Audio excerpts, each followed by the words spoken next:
What's the scariest thing you've come across on YouTube or on the internet?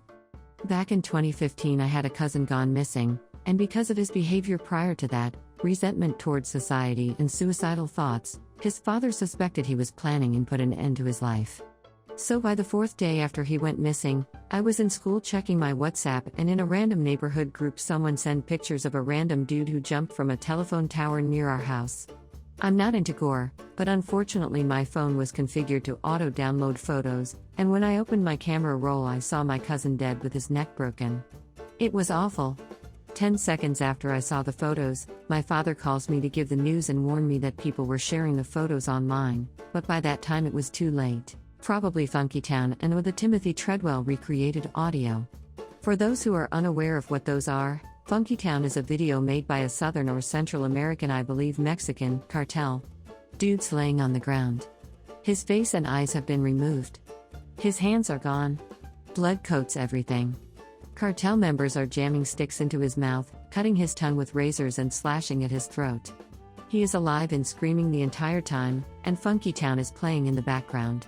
Timothy Treadwell was a nature enthusiast who spent 13 years summers getting to know the bears in Alaska before a bear he knew as the Machine, I think, killed and ate him while his camera was recording. Afterwards, it killed and ate his girlfriend. The audio was never released, but there is a recreated audio out there. Warning, it is extremely disturbing to listen to. Bears do not go right for the kill, like most big cat species. Big cat species still have to worry about their prey fighting and hurting them. An 800-pound grizzly does not, and they tend to just hold their prey down and start eating, and eventually the prey dies from being eaten. A close third is Slash was a video of a small dog that had been cooked. Its skin was crispy and golden brown. And it was alive. Yelping. Eyes obviously gone, paws gone. Alive. Yelping. I don't really get scared of anything I see in a screen. Everything from cartel videos down to creepypastas, nothing ever puts fear in me. I'm not saying that is a good thing, cause I know it's probably not good to be so desensitized. But I can say two videos that made me so sad I almost couldn't watch them all the way through: the infamous Russian brick video, and a video where a young girl called 911 screaming and sobbing because her brother killed himself and his corpse was on the floor of their house. I was relatively okay until the end where she screamed, "Why did you do that?" Apparently to her dead brother. That is just an utterly miserable thing to hear, especially from what I believe was an 8-year-old. A lot of videos were already mentioned, so I'll go with another one. There's a 2-hour-long interview with Armin Meiwes, the cannibal of Rothenburg, on YouTube, but it's only in German and the translator doesn't work well.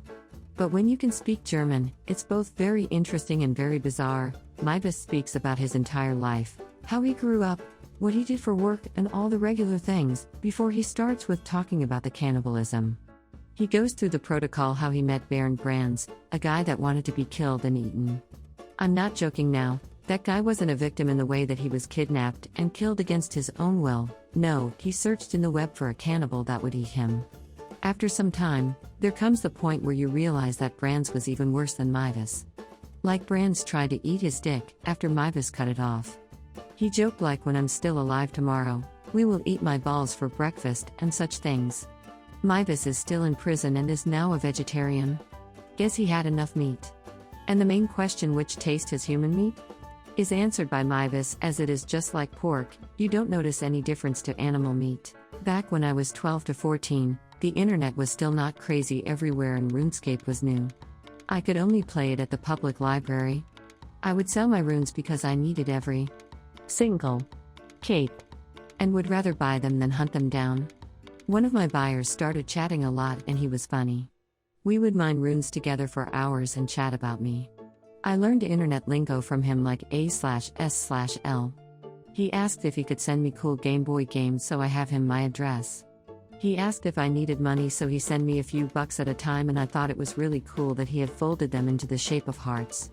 We talked every day after school 5 days a week since I didn't have access to the library on weekends. He asked me after a few months if he could hang out with me, and I said that would be fun. My parents saw me buying stuff and asked where I was getting all the money, and I told them about my cool new friend, and I kept getting upset when they said no more RuneScape, but I still got to go to the library because they liked that I would be in a public space while they were still at work when school let out. They told my best friend's mom about my internet friend because she worked at my school and she noticed I figured out how to play RuneScape on lunch break on the computer in homeroom. I noticed about a week after my internet friend didn't show up for our mining session that my money letters had stopped too. Then one day a few years later I found out my parents were helping another pair of parents with their kid who met a stranger online and that they had experience catching 42-year-olds from Florida trying to hang out with middle schoolers. I was pretty upset they took away my heart money. I really wanted the new fire emblem.